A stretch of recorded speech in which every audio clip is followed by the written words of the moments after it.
안녕하십니까.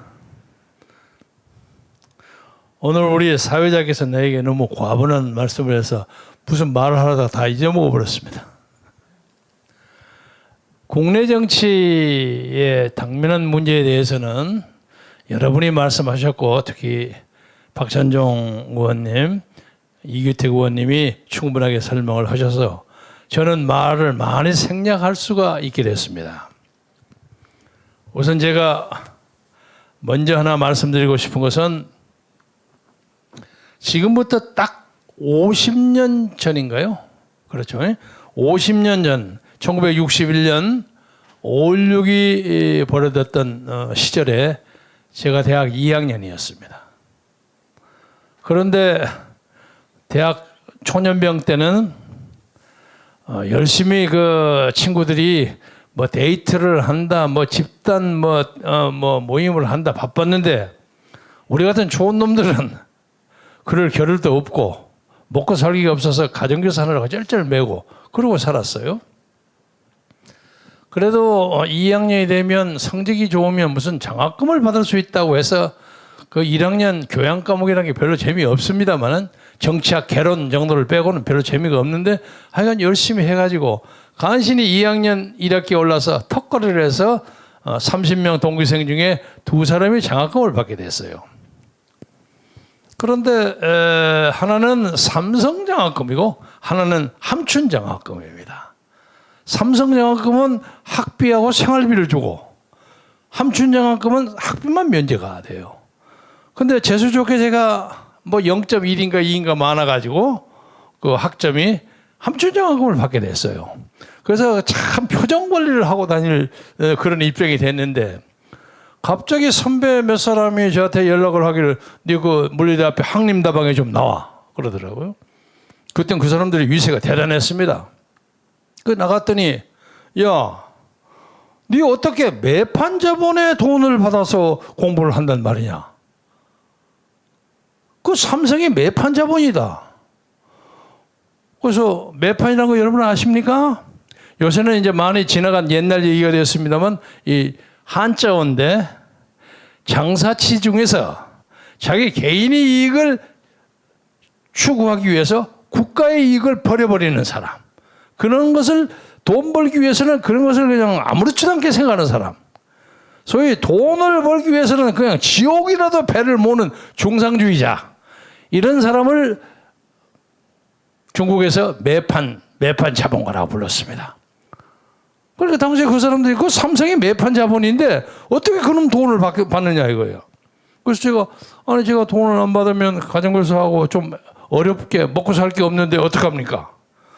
야, 가정교사하고 하는 것도 가난한 사람의 빈곤과 그런 것을 접할 수 있는 좋은 교육의 기회야. 너 그거 삼성 계속 받으면 가만히 있지 못해? 우리 가만 안 있어? 압력을 막는단 말이에요. 그래서 새카만 시골 촌놈으로 그 압력에 넘어갔어요. 그래서 제가 삼성을 포기하고 함춘장학금만 받았습니다. 그래서 제 대신 삼성을 받은 이종률 전 의원, 세상을 떠났어요. 유감스럽게. 이 친구는 좀 제법 잘 사는 애예요. 그러니까 얘가 막 미안해하는 거죠. 그래서 제가 가끔 그 물리대 앞에서 뭐 밥을 먹다가 막걸리를 먹다가 돈이 없으면 이종렬에 전화합니다. 야, 종렬아 이거 좀 나와봐. 그래가지고 뭐 어쩌고저쩌고 하다. 야, 너 돈 있냐? 이거 좀 갚아라. 그리고 걔가 몇 번 내다가 나중에 화를 벌컥 내더라고요. 야, 이거 한 번, 두 번 해야지. 이거 너무하잖아. 미안하다. 그런 시절이 있었습니다. 지금부터 딱 50년 전입니다.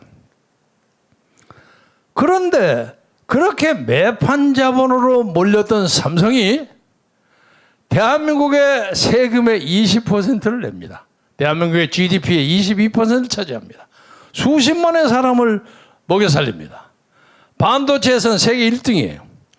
그런데 그 담당했던 이건희 회장이 공교롭게 제가 동갑입니다. 세상을 떠났는데 그 사람의 재산의 30조 재산의 60%인 16조를 16조를 사회에 환원합니다. 돈 많은 사람이 돈을 가지고 욕심 부르는데 여러 가지 문제점 뭐 이야기가 많습니다만 여러분 이런 얘기 들으셨는지 모르겠어요. 옛날에 이병철 회장이 천당에를 먼저 가 있었는데 그 다음에 정주영 회장이 와가지고 너무 급하게 오는 동안에 준비가 안 돼가지고 병철 형님 제 5만 원만 빌려주십시오. 그랬다는 거예요. 아니 너 돈 없는데 안 가져왔는데 아니 자네는 돈을 안 가져와서 저도 깜빡 급하게 오느라고 돈을 못 가져왔습니다. 그 얘기가 뭐냐면 천하의 부자인 이병철 정주영 회장도 세상을 떠나서 천국에 갔을 때는 돈 한 푼 없는 무일푼이 된다 하는 재미있는 에피소드예요. 그 비슷한 얘기를 이건희 회장이 이런 얘기를 해서요. 천국에 가는 데 입는 수의에는 주머니가 없다. 삼성 개혁을 위해서는 마누라하고 자식은 다 바꾼다. 그거만 빼고. 그런 사람이 한때 오해도 받고 뭐 어쩌고 했지만은 세상을 떠남으로써 그 양반이 위대함이 보여요. 다른 사람들이 많이 얘기했기 때문에 더 이상 얘기 안 하겠습니다만은 아무튼 자본주의 사회에서 돈을 열심히 버는 것이 미덕이 돼야 합니다. 그런데 경우에 따라서 돈을 버는데 약간의 문제점이 있고 하면 법률의 재판을 받아야죠. 그런데 요새 이재용이가 받은 법은 아무리 생각해봐도 엉터리야. 박근혜 전 대통령하고 뭐 정유라 말 사는데 좀 도와주십시오. 그랬더니 그 말 사갖고 그것도 없어지는 것도 아니잖아요. 말 30몇 억인가 샀다는데 그거 좀 도와줬다고 해서 이게 간접적인 뇌물이야. 박근혜와 이재용이 경제적 공동체요. 이런 식으로 해서 박근혜는 20년을 선고받아서 지금 감옥 쏘여 있어요. 그래서 지금 이건희 회장의 타겟은 이재용의 사면과 직결되는데 이재용의 사면은 동시에 박근혜 전 대통령과의 사면과도 직결됩니다. 그래서 이 정부가 아마 이재용을 빨리 풀어가지고 그냥 백신 좀 얻기 위해서 지금 빨리 미국에 보내고 싶은 생각이 간절한데 그렇게 하다 보면 박근혜까지 풀이한단 말이야. 그래서 지금 고민을 많이 하는 거 있는 걸로 압니다. 제가 여기서 문재인 대통령이 아직 대통령직에 계시니까 제가 점잖게 한마디 하겠습니다. 이재용을 사면 혹은 가석방 하시고 박근혜를 사면하십시오. 그것이 나라와 개인을 위해서 가장 좋은 방법이라고 생각합니다. 지금 문재인 정권은 쉽게 요약하자면 민주노총의 촛불혁명으로 혁명의 불길을 쳐봤습니다.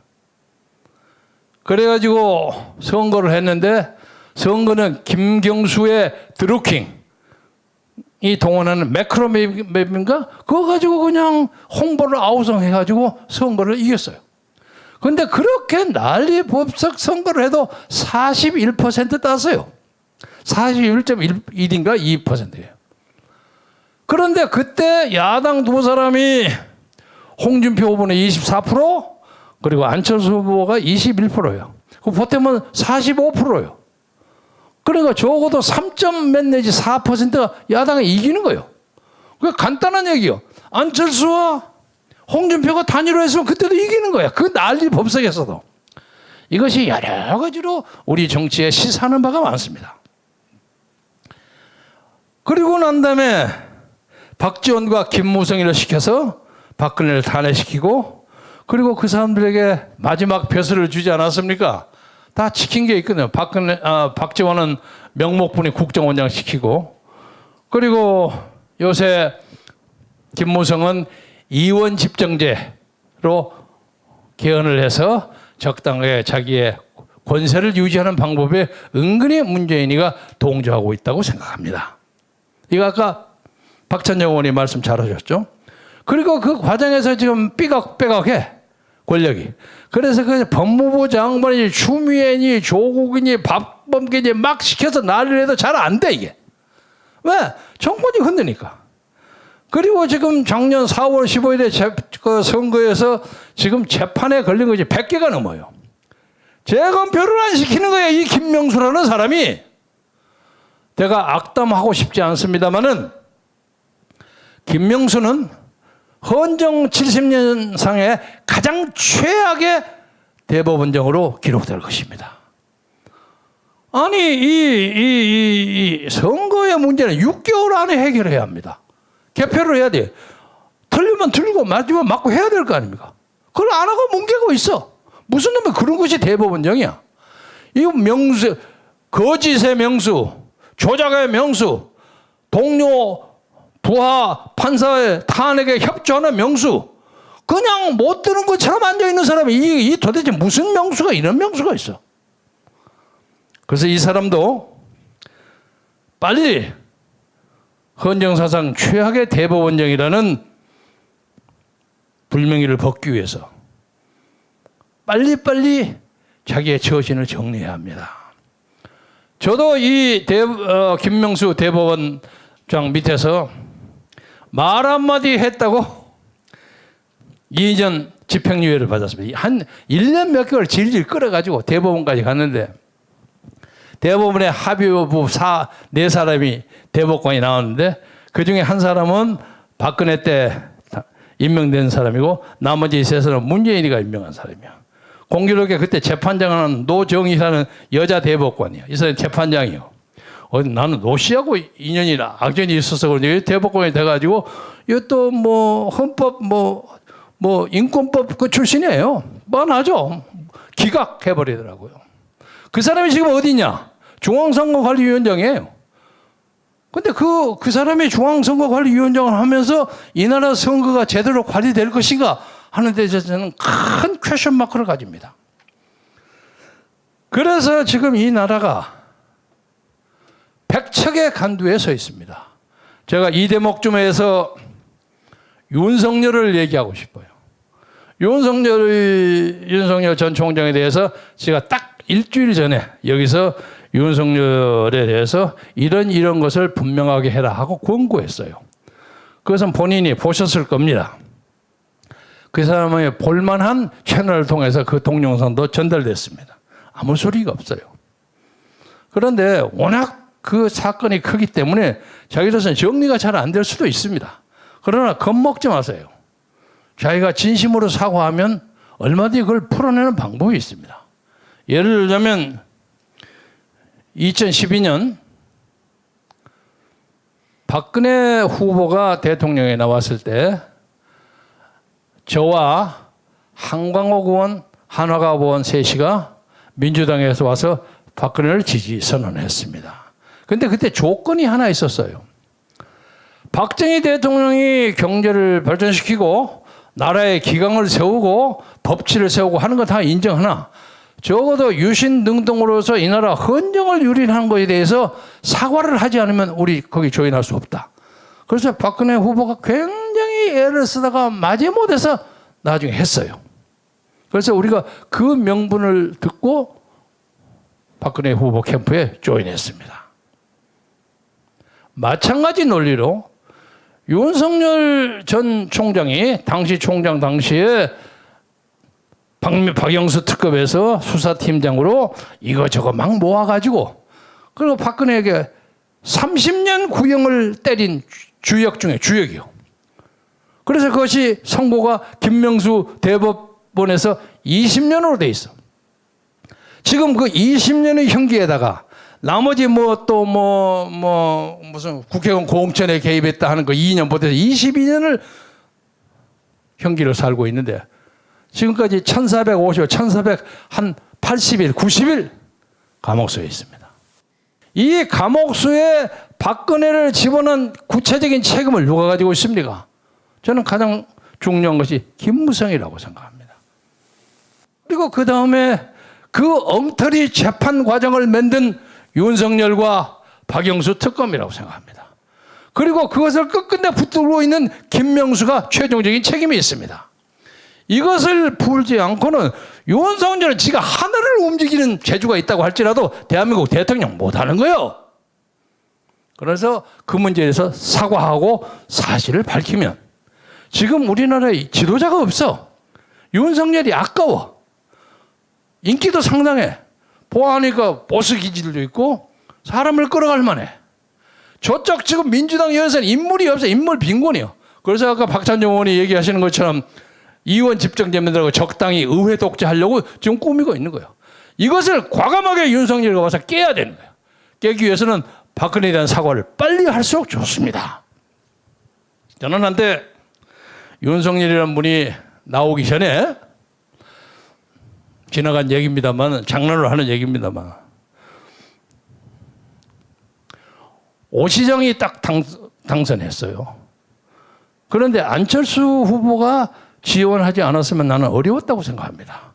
물론 당시에 우리는 그 선거에 태극기 세력에 적어도 50만 이상의 조직된 표를 서울에서 동원했습니다. 여러분이 믿지 않아도 관계없어요. 이것을 주도했던 분은 정광훈 목사입니다. 그리고 25개의 개표소 주변에 적어도 1,500 내지 2,000명의 유휴 인력을 놔두어가지고 만약에 사태가 벌어지면 개표소를 포위해야 한다는 그런 생각까지도 각오를 하면서 했습니다.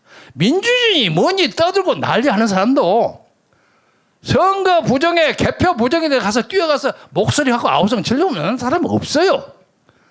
이름 모르는 사람, 낯선 사람, 불쌍한 백성들이 다 가서 그 지키고 있었습니다. 오세훈 후보도 아마 이거 잘 모를 거예요. 솔직히 말해서. 그러나 자꾸 이겼어요. 그건 오세훈의 승리야. 그러나 우리는 뒤에서 만족감을 느껴요. 우리는 그 나름의 포만감이 있습니다. 그런데 그 당시에 사실은 안철수의 공로를 절대 무시 못합니다. 그런데 요새 국민의힘에서 하는 그 짓거리를 보니까 안철수 적당히 뭉겨버리려고 하더라고요. 그러면 안 됩니다. 그래서 한때 나는 그 관계가 잘 된다고 한다면, 이건 뭐 순전히 제 상상입니다. 적당한 사람이 없으면 1년 후에 본선거 할 때 안철수도 서울시장에서 일종의 연고권이 있지 않습니까? 그래서 안철수 서울시장하고 오세훈을 갖다가 대통령 후보로 세우면 이 콤비가 깨지지 않으면 선거를 문제 없이 이길 수 있겠구나.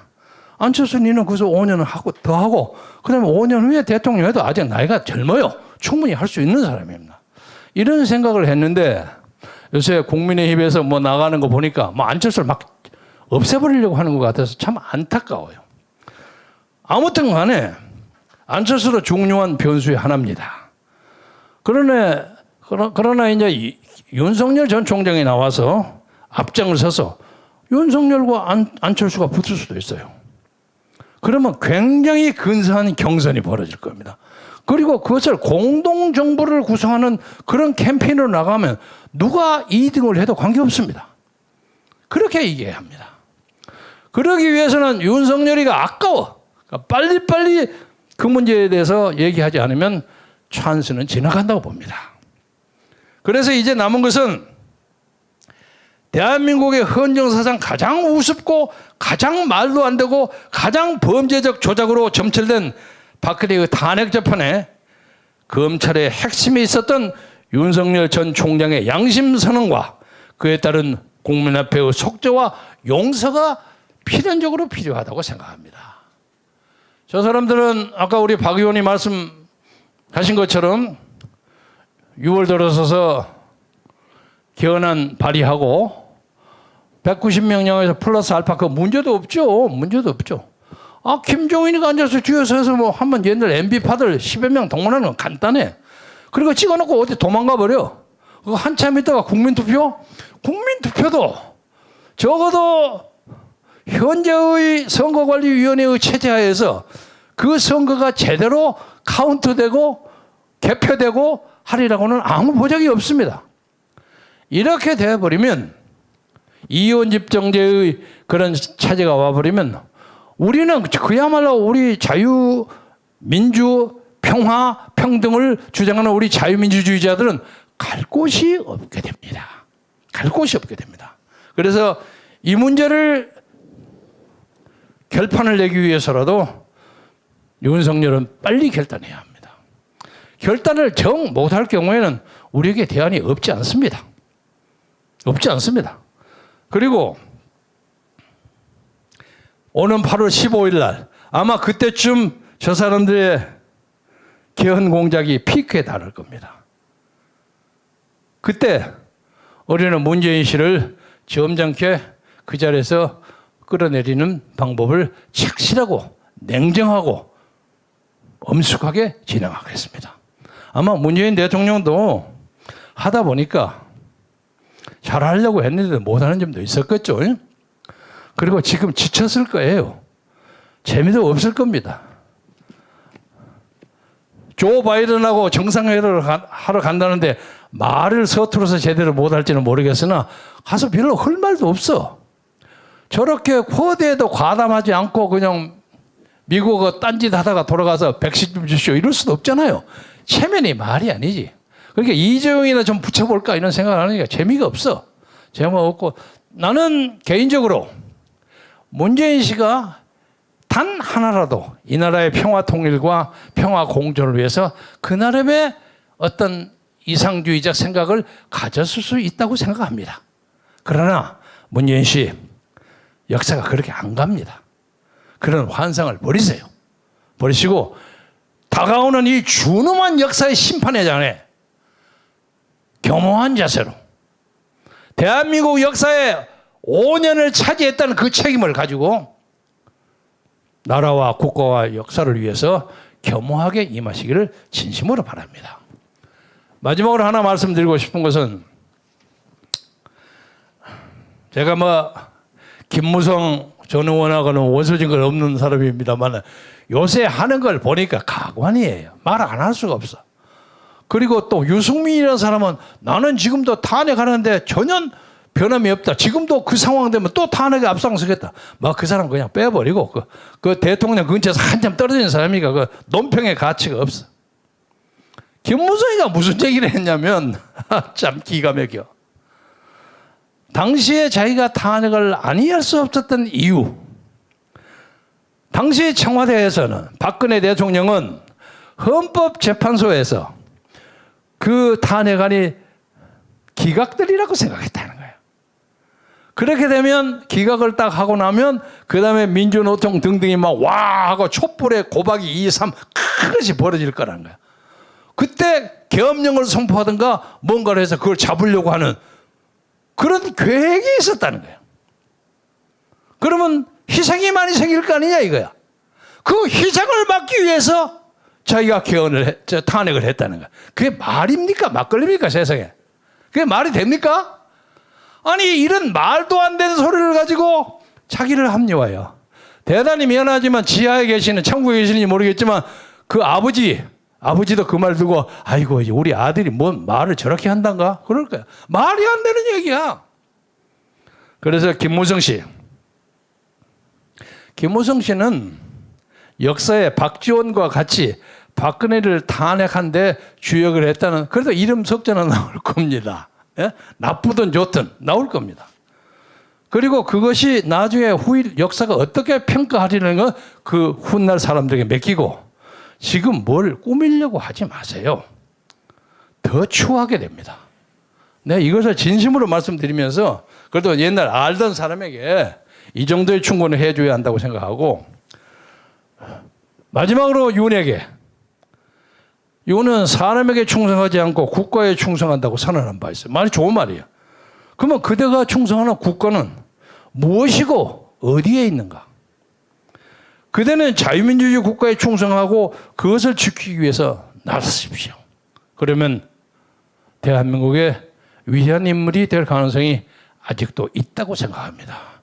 국민 여러분도 이 문제에 대해서 뜻을 모아서 한 지도자를 만드는 데는 수많은 문제점이 많습니다. 문제점이 많은데 지금 이 판국에서 이 나라를 끌어갈 수 있는 좋은 소양과 가능성을 가진 사람 윤석열을 무시하지 마시고 잘 보시고 그러나 제 개인적인 생각 저와 같은 생각을 가지고 있는 사람 윤석열이가 그 문제를 어떤 식으로든지 사죄하지 않은 한 결코 윤석열을 대통령 후보로 밀 수가 없습니다.